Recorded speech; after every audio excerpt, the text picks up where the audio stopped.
മലയാളികൾ ഏറെ ഇഷ്ടപ്പെട്ട സ്റ്റാർ മാജിക്കിലെ കൊല്ലം സുധിയുടെ ഭാര്യയുടെ ആഗ്രഹം നിറവേറ്റാൻ ലക്ഷ്മി നക്ഷത്ര ചെയ്ത ഒരു പ്രവൃത്തിയാണ് ഇപ്പോൾ സോഷ്യൽ മീഡിയയിൽ തന്നെ ഏറെ വിമർശനങ്ങൾക്ക് വഴിവെച്ചിരിക്കുന്നത്.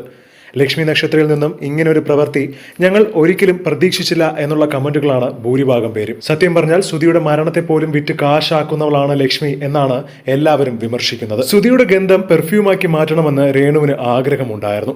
ലക്ഷ്മി നക്ഷത്ര ദുബായിലേക്ക് പോകുമ്പോൾ ഇതൊന്ന് ചെയ്തു കൊടുക്കാമോ എന്ന് ചോദിക്കുകയുമായിരുന്നു. സുധിയുടെ വസ്ത്രങ്ങൾ ഇതിനായി രേണു മാറ്റിവച്ചിരുന്നു. ഈ വസ്ത്രത്തിൽ നിന്നും ഉണ്ടാവുന്ന ഗന്ധം അതുപോലെ പെർഫ്യൂമാക്കുന്ന ഒരാൾ ദുബായിലെ മലയാളി കച്ചവടക്കാരനായ യൂസഫാണ്. ഒടുവിൽ രേണുവിന്റെ ആഗ്രഹപ്രകാരം തന്നെ ലക്ഷ്മി സുധിയുടെ മണം പെർഫ്യൂമാക്കി മാറ്റിയിരുന്നു. എന്നാൽ അത്രയ്ക്ക് ആ കുടുംബത്തിനോട് സ്നേഹം ഉണ്ടായിരുന്നുവെങ്കിൽ ഈ ചെയ്യുന്ന പ്രവർത്തികളെല്ലാം വീഡിയോ ആക്കി മറ്റുള്ളവരെ കാണിക്കാനും അതുമൂലം പൈസ ഉണ്ടാക്കാനും ശ്രമിക്കുന്നത് എന്തിനെന്നാണ് ഇപ്പോൾ ലക്ഷ്മി വിമർശിച്ചുകൊണ്ട് ഓരോരുത്തരും എത്തുന്നത്. സുധിയുടെ വീട്ടിൽ രേണുവിനെ കാണാൻ പോകുന്നതും ഇടയ്ക്കിടെയുള്ള വിസിറ്റിംഗ് എല്ലാം എപ്പോഴും ലക്ഷ്മി വീഡിയോ പങ്കുവെക്കാറുണ്ട്. ഇതിനെതിരെയും ഒരുപാട് വിമർശനങ്ങളാണ് വന്നിട്ടുള്ളത്. സുധി മരിച്ച് ഏകദേശം 1 വർഷം കഴിഞ്ഞിട്ടും ലക്ഷ്മി ഇത് തന്നെ തുടരുകയാണ്. സുധിയുടെ മരണത്തെ പോലും വിറ്റ് കാശാക്കുന്നുണ്ട് എന്നാണ് പലരും വീഡിയോയ്ക്ക് താഴെ വരുന്ന കമന്റ്. ചിലരൊക്കെ തെറിവിളുകളും കമന്റ് ചെയ്യുന്നുണ്ട്.